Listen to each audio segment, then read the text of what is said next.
Shelby said that people would be joining us. It's kind of like the Bengals games. Sometimes the stands fill up quickly, sometimes the stands fill up slowly, but it's good to have you. First of all, let me say thanks so much to Shelby. She's been a real asset, to me. She's got a full plate now, and the things that she's doing, getting ready for the steak fry, on top of all the other roles and responsibilities that she has, that she took the time to kind of work with me and put this presentation together and work with me to, kind of align with other folks other than yourselves who might see some benefits of this. Wanted to thank Shelby and the Detroit Chamber for that. Secondarily, I want to thank you. I want to thank you for taking time out of your busy day to listen to what I have to say about supplier diversity, a little bit about my experiences, a little bit about my vision on where I see this going and where it might be some benefits for you as we go through the presentation. And Shelby asked as the co-pilot or wing woman, and you can just put questions into the chat and we'll answer them in real time while it's a question for you. But before we move on to the next slide, I'll talk a little bit about myself. Just know that the focus of today is primarily on companies that can benefit from having a supplier diversity program as a part of their operating principles. So, but on the other hand, I also do another webinar that speaks specifically to diverse suppliers that provide products or services to corporations, but that's another more targeted PowerPoint. So this one is really addressed to corporations that either have a supplier diversity program and they want to look at ways to enhance it and take it to another level, or they don't have one, but they're interested in learning about the value of having one. So I'll pause there.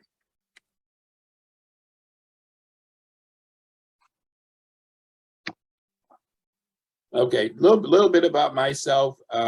I have over 20 years in sales and business development experience out of college. Rutgers, graduated from Rutgers, went to work for Campbell Soup there in Camden. Spent about 7 years working with Campbell Soup in sales, and I actually was hired by them in Ohio.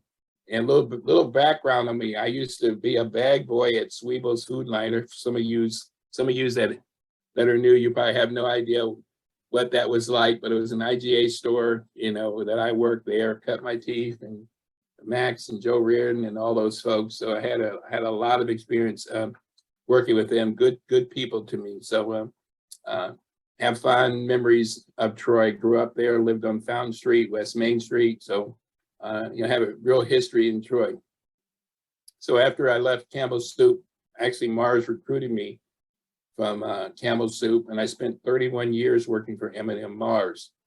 20 years of that was in sales, and then the other 10 years were in what they call trade development, to which supplier diversity was a component of. So I retired from M&M Mars, and then went on to start this company called the Rising Tide Group. And these are some of the clients that I currently work with on their strategy for their supplier diversity programs or their outreach and engagements to find diverse suppliers that they have a specific need for. There have been a couple other companies I've just added to this. Meyer is one, and then UNF, which is the old Super Value. So those are my two newest clients that I added this year.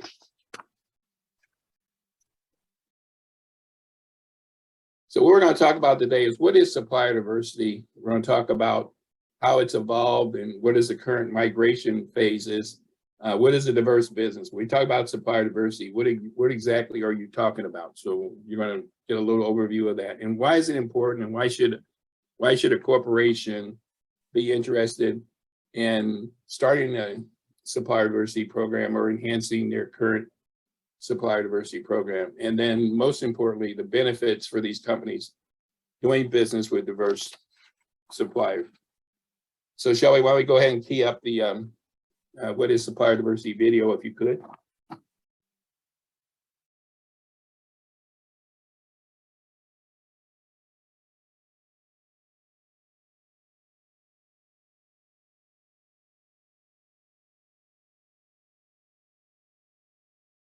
Shelby and I were working on this today to try to get a video, just kind of break things up so you wouldn't have to kind of hear me drawing on.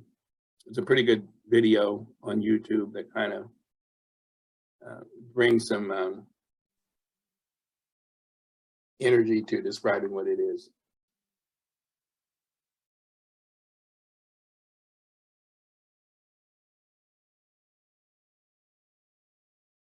Supplier diversity?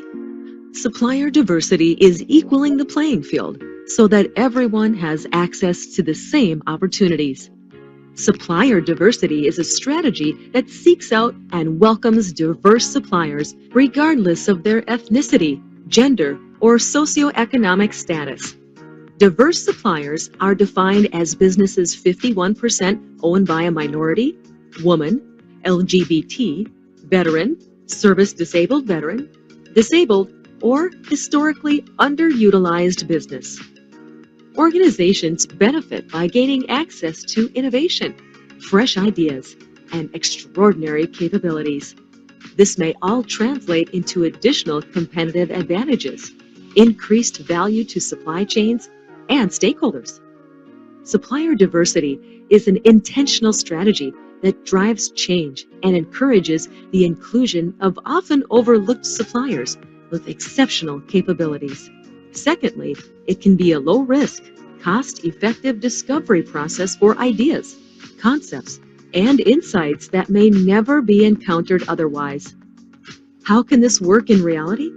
Consider you're a healthcare corporation wanting to expand your consumer base by marketing to a new diverse consumer your insights team has determined is an untapped market.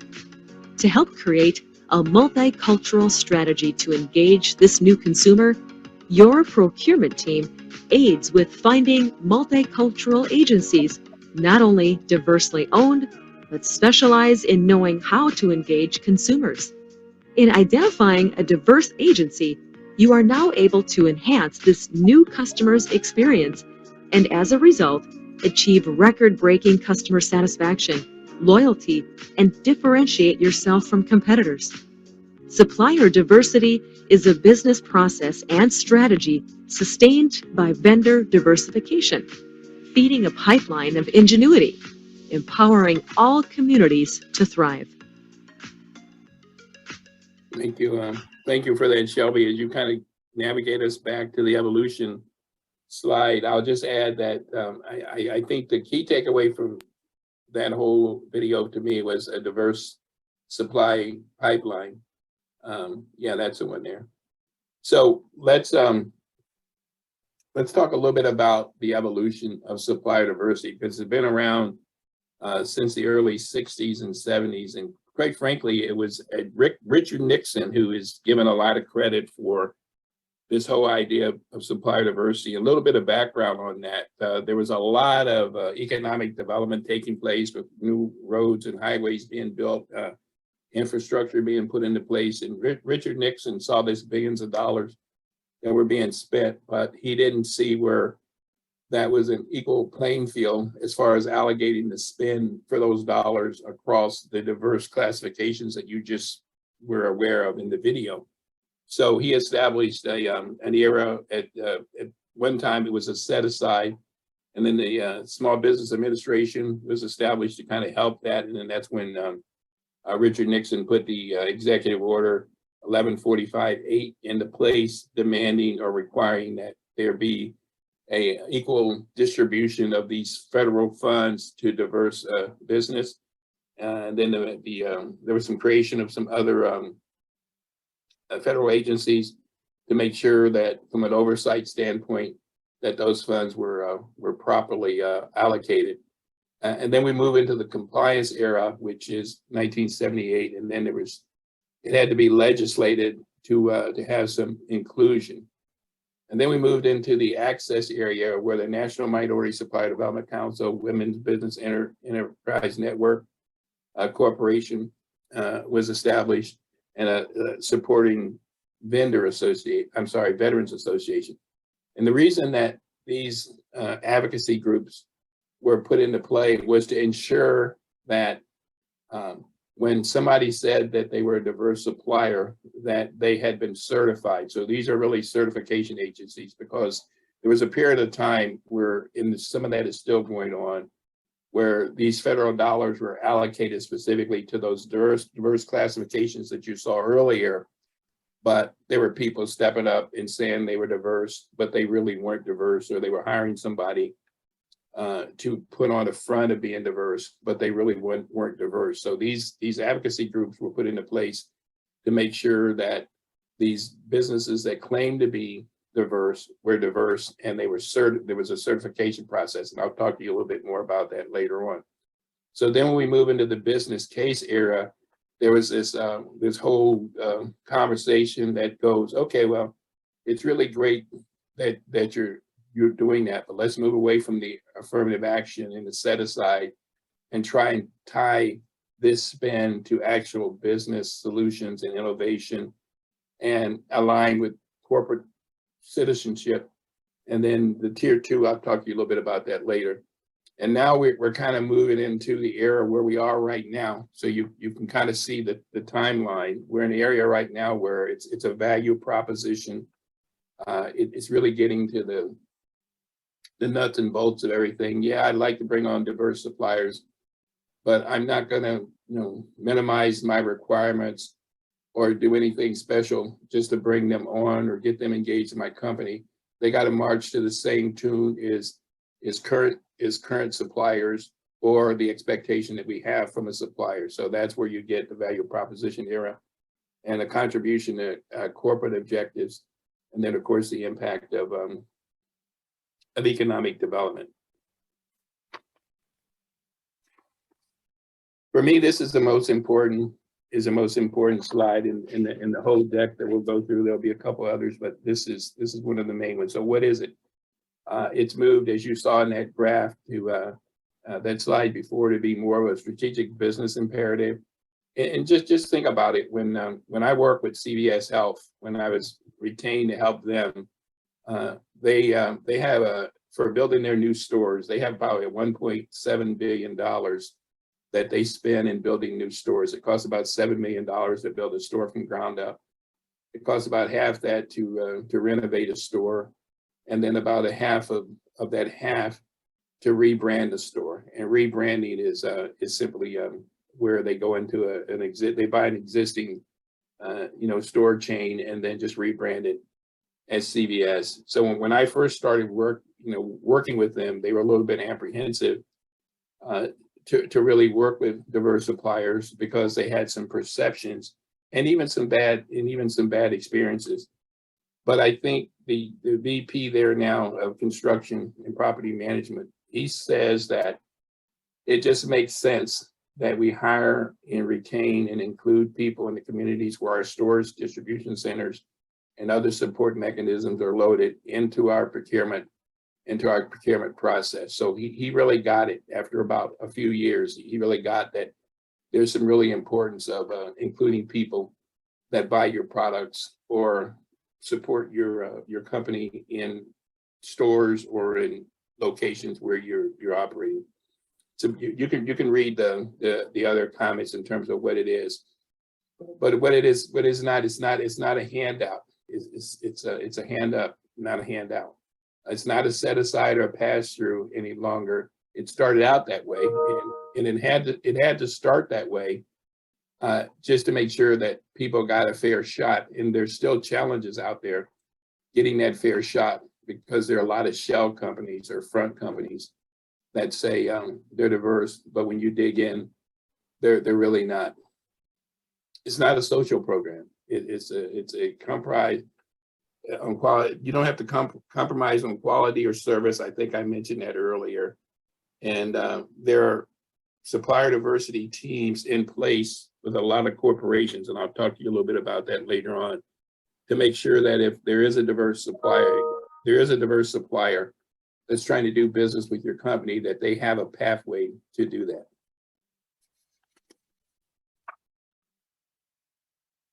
So again, just kind of trying to reinforce some of what it is and what it is not. It's a proactive business process. And again, some of you may or may not have to deal with compliance from a state level or a local level. But I think that's where supplier diversity plays a good role for you in terms of trying to access diverse suppliers.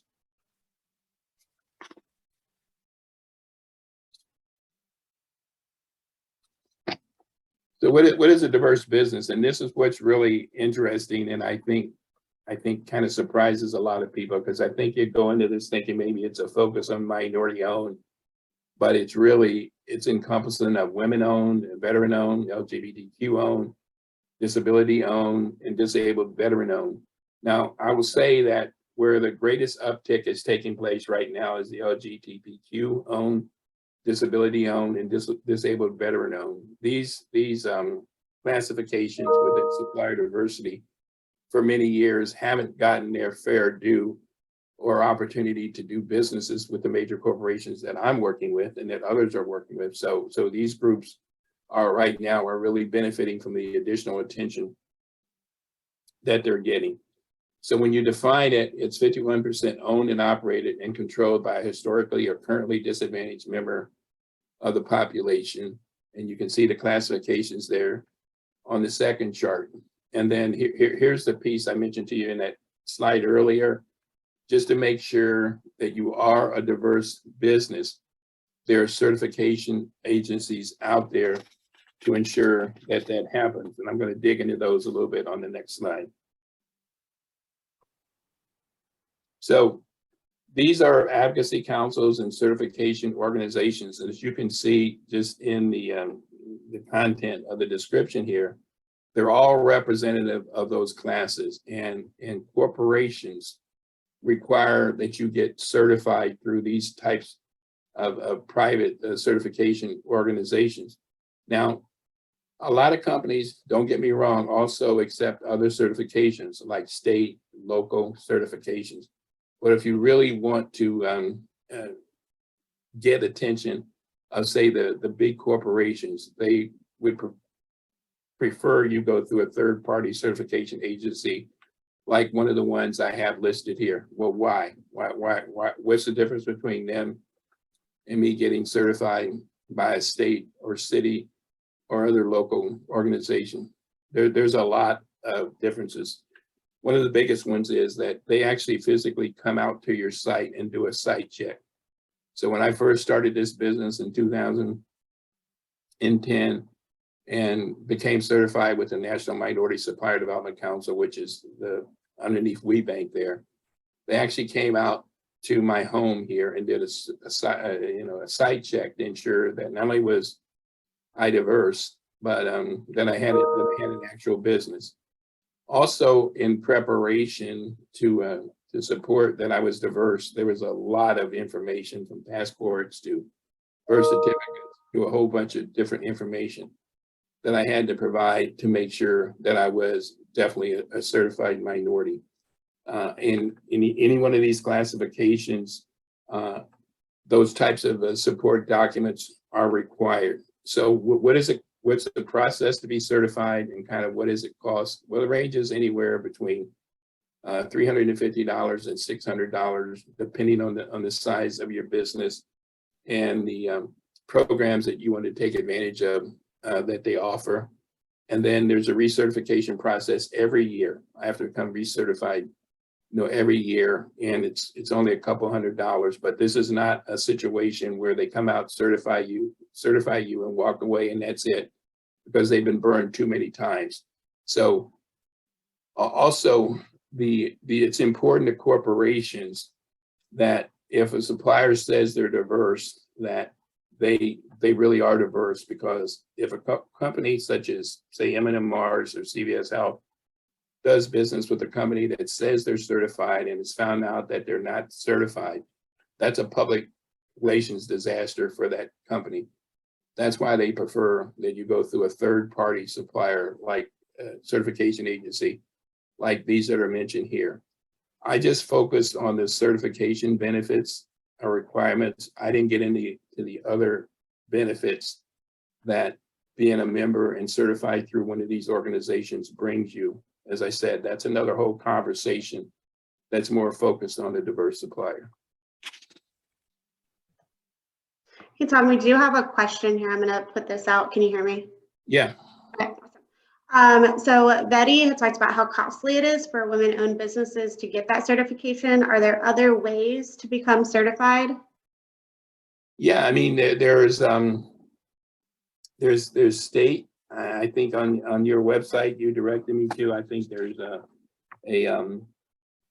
section where you can kind of go in and learn about the organizations here in Ohio that provide certifications. There's some city certifications, but when people ask me that question, who should I get certified with and why should I get certified? I say it depends.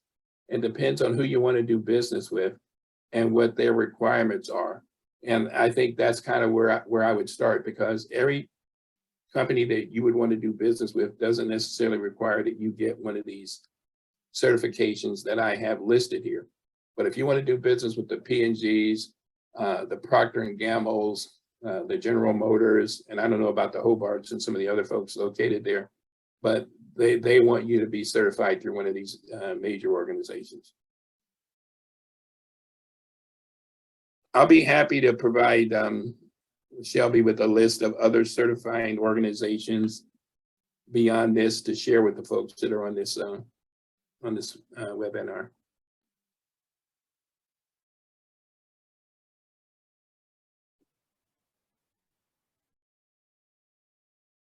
So I won't go into everything on this slide, but I think when we talk about, so what, why should I do it, kind of what's in it for me, what's in it for my business, what's in it for my corporation, I wanted to put this slide in there to kind of give you some ideas of why that makes sense and kind of what is the overall value proposition. There's a lot of attention being paid right now to corporate social responsibility based on everything that's been going on in the world. Kind of what are we doing as a corporation to show that we're socially responsible? And I think this is oftentimes viewed that way. And then also, I think most of us see the demographic change that's taking place out there in terms of the growth of the Hispanic population, the growth of the Asian population, the African American growth has remained steady at about 14%, but it's fast, and it'd be the third, and it's being fast approached to being taken over by the Asian community. So those demographics are growing out there. So it would just seem to me, going back to that construction example again, that it just makes sense that you want to start to kind of get engaged with those communities as far as that demographic goes and aligning yourself with them.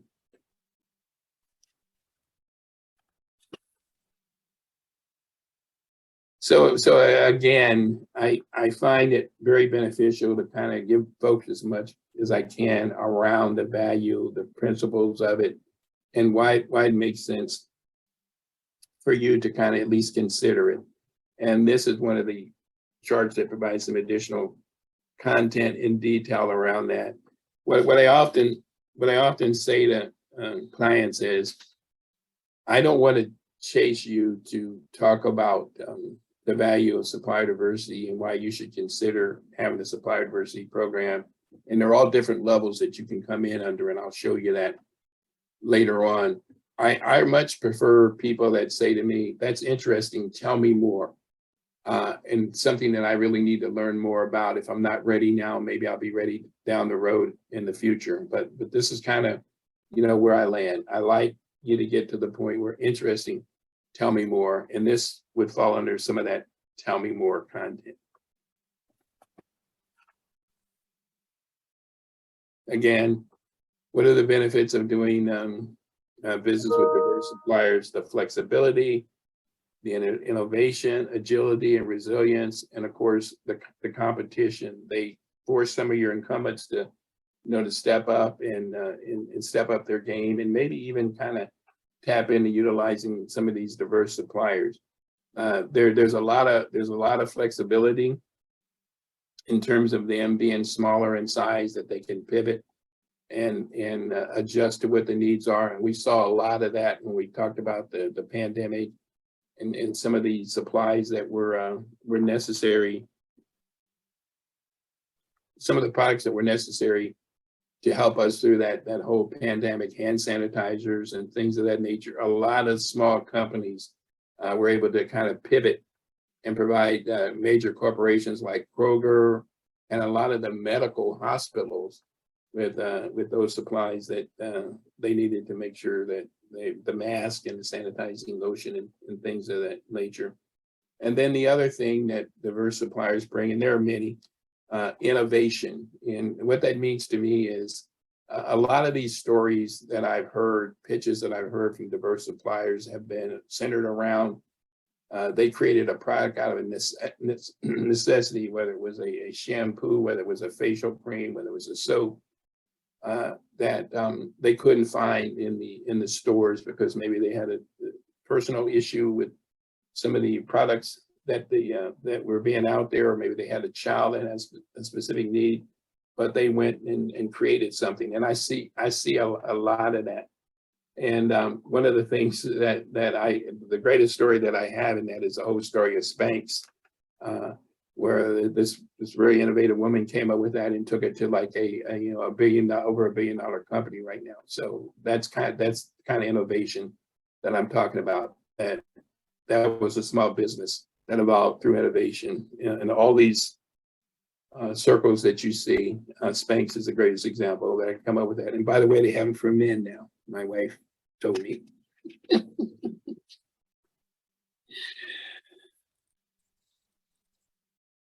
Actually, my wife bought me a Spanx, and I love it. I do have another question here for you, Tom. Okay. How would you know which companies have diversity programs in place and could offer your services to them, knowing you will have an opportunity with them? Well, that's a very good question. And you remember when I talked about those advocacy groups a while back, I only talked about the certification piece. Another piece that they provide you as a part of becoming certified is access to all those corporations that do have a supplier diversity program in place. They provide you access to the supplier diversity contacts within those organizations. They provide you access to meeting them with meet and greet types of events at their annual conferences and also regional events.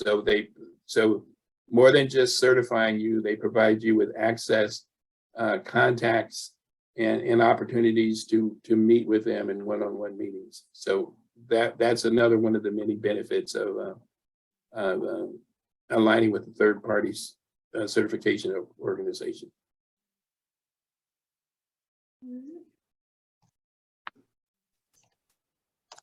When I send Shelby the information on the certifying agencies, I also include in that a link that you can click on and learn more about these organizations. So that'll be my homework and action item follow up to you.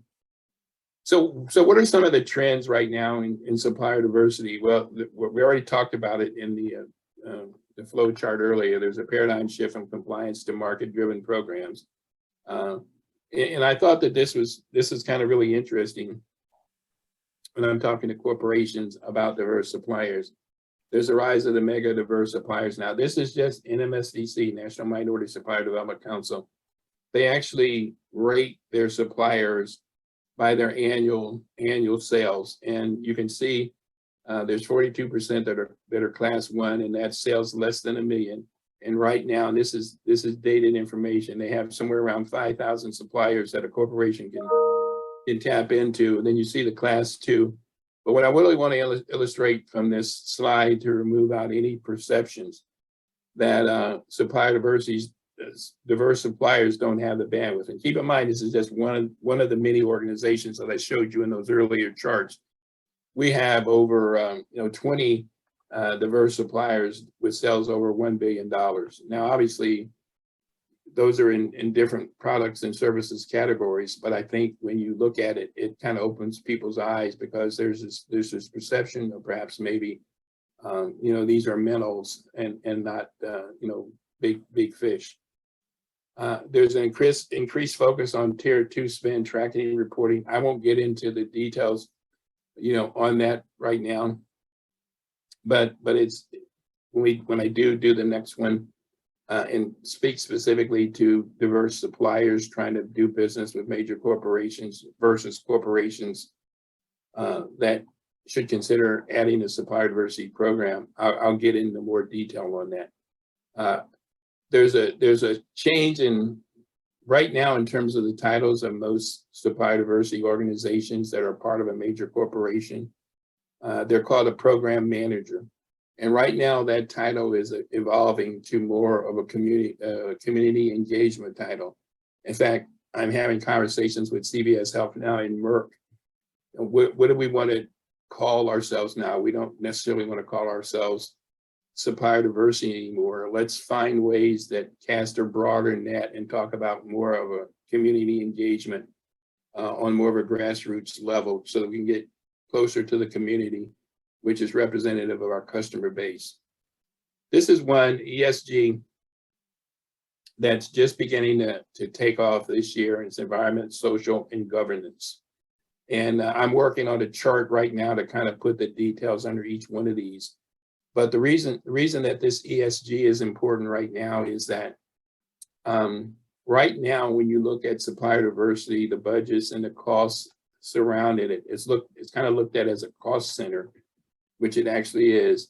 And people kind of want to know, the presidents and CEOs of these organizations, they kind of want to know kind of what kind of value am I getting for that human resource investment, as well as for the monetary budgets to make that whole program work. And so now there's a effort underway now to tie that whole supplier diversity program underneath environment, social, and governance.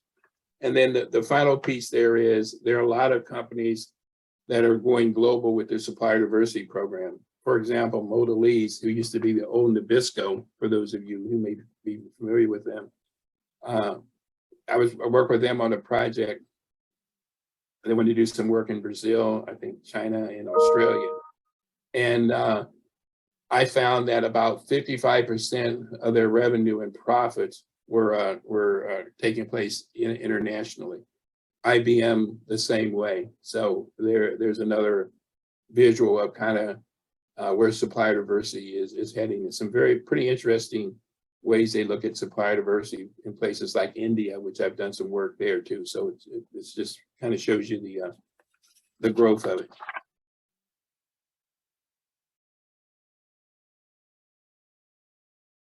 So if you wanted to start a supplier diversity program and you don't have one in place right now, what are some of the best practices that some established companies have put into place and what they've learned from? So this is going to go from left to right. I think first you got to get the commitment from the top level that this is something that we really want to do for all the reasons that I've already covered in this slide. And then we put together a business case, or what I like to call a business imperative, to get engaged with supplier diversity. And then you need to do a policy statement. And then have conversations about integrating it in the sourcing and the management process. And that's probably one of the most difficult hurdles right there. But what enables you to make progress there is that first orange square top level commitment. And what I call that, when you get to the purple one, integration and sourcing management process, you got to have a plan in place to escalate that to top level management if you're having any issues with integrating it in the sourcing and management. So had some experiences in doing that, some pretty, some not so pretty. And then the next one, second row, purple square, establish tracking and reporting mechanisms. There's organizations out there that'll do that for you. You can establish your own, and I'll talk a little bit about that a little bit later when we look at some stages of it. And then internal and external communications. And then the other piece here, which is where I play. I play with organizations in two lanes. One would be the overall strategy of engaging diverse suppliers. And then the one also would be supplier diversity development, helping them with how to pitch their company, how to develop a capability statement, and things of that nature to be able to market their company. So those are the two lanes that I work with companies on. And then again, second tier program. And I'll go ahead and kind of tell you a little bit about what a second tier program is. So let's just say that somebody like P&G would hire me to do some work for them. Let's say produce packaging, and I would invoice them for my services. I would be a tier 1 because my relationship and invoicing would be directly with P&G. So a tier 2 of that would be if I outsourced some of that spend to a diverse supplier as well. So then P&G could count the tier 1 spend that they had for paying me, and let's say it was $1 million. So that would be one count of spend with a diverse supplier. And then I spent $250,000 outsourcing some of that work to another diverse supplier. That's kind of how the tier 2, tier 1, tier 2.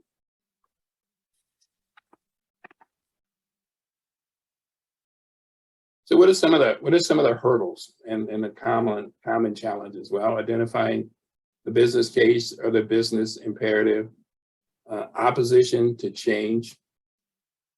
There's this thing out there called unconscious bias, which we all have. I don't like that term so much because it causes people to kind of be defensive because they don't always, and I've been down this road, trust me, they don't always see themselves as unconscious or being unconscious bias. And I think that's a fair statement.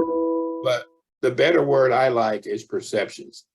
And we all have perceptions. We have perceptions on where we dine. We have perceptions on where we shop. We have perceptions and personalities that we engage. So it's kind of dealing with those perceptions. And I think it's also important to note that when I say perceptions, it's not racial or gender centered. It's more or less, this is a small fry. There's no way that they can, take on a big contract for me. So I see it as more along those lines than any other way. Strategic and operational alignment. How does this diverse business or this small business, strategically align with what I'm trying to do operationally? A lot of that came into play with the automotives, with Chrysler, Ford, Chevy, those kinds of things, and I'm sure some of the more bigger manufacturing companies as well. And then the next one would be sourcing diverse suppliers. So where I have a need for a diverse supplier, or I'd like to give a diverse supplier an opportunity to work with us, how do I find them? And that's how I began my work with CVS Health. They were looking to find diverse general contractors and diverse subcontractors to help with their 1.7 billion spend in new store builds, remodels, and rebranding. And so we worked together to help them find those diverse suppliers all over the country.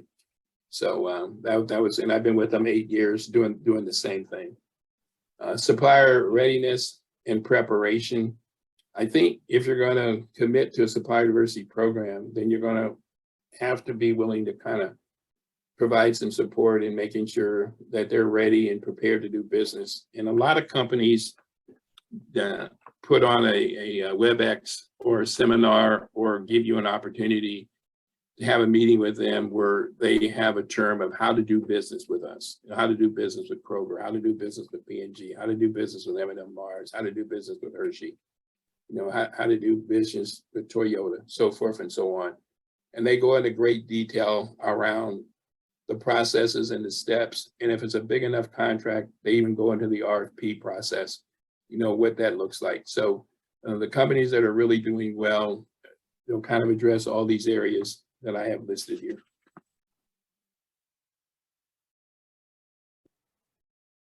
So what this is, there's different levels of supply diversity programs out there with various companies right now. And so what I like about this chart is it kind of gives those corporations that are on this call that might be thinking about putting a supplier diversity program into place. It gives you some levels, and it's okay wherever level you stand. And I won't get into all this, but you can kind of see the levels of beginner, basic, traditional, advanced, world-class, and transformative. Transformative was a level that was just recently added, mostly focused on those companies that are doing business globally. But you can see that there's a strong commitment based on the level that you're at. I can tell you that the companies that I work with, Merck and CVS, they're both, one is at level 5 and another one is at level 6. And so what does that mean? Well, that is a demonstration to you in terms of their level of commitment and their level of support of diverse programs. But not only that, but they see the value to them, and they're committed to maintaining that growth as well as building on it.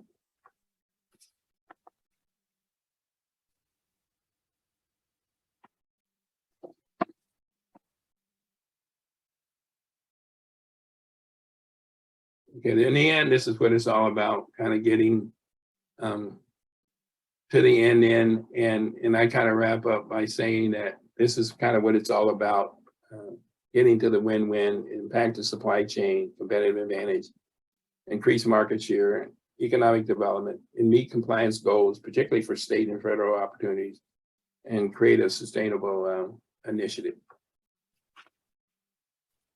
This is my information. If you want to know, and I'm also on the website of the chamber. If you want to know more, you have questions, you want to schedule a meeting for a deeper conversation with other members of your staff, or you have questions, I'll be happy to to answer any of those questions that you have. And I'm also aware of the 2 action items that I'm going to pass on to Shelby, for distribution, to you. So that concludes my presentation, and certainly open to questions or thoughts that you might have on what you've just heard.